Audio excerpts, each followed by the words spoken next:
Votre avis, puisque vous en avez adapté aussi, est-ce que c'est vraiment juste un résumé très concentré ou il y a plus dedans? Il y a autre chose. Il y a autre chose.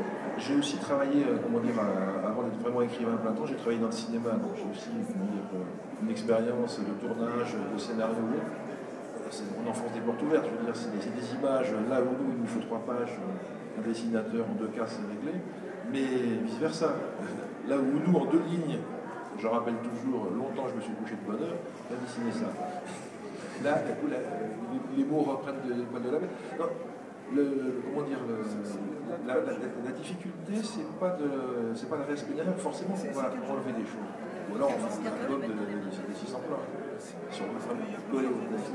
Donc c'est à chaque fois, l'adaptation, c'est de trouver le sens et l'essence de chaque chapitre, de chaque scène.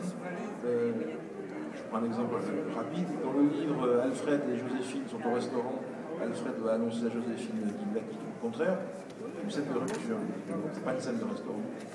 Oui. Si on a la thème, parce que si vous faites ça au cinéma, 2 gens assis autour de part et d'autre d'une table qui discutent, c'est d'un ennui total. Alors, l'adaptateur qui va les mettre, je n'importe quoi, par exemple, dans un train, encore mieux sur un ferry. Il passe d'une rive à l'autre, et c'est la même scène de rupture, mais à bord d'un bateau. On va dire, ah oui, c'est pas l'adaptation, ils sont au restaurant.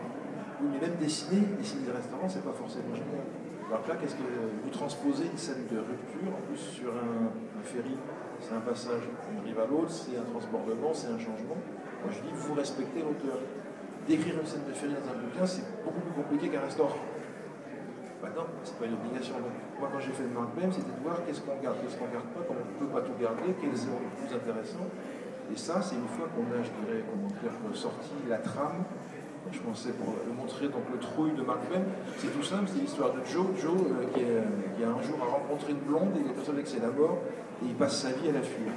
Donc c'est un livre de fuite, de voyage, de rencontre et de séparation.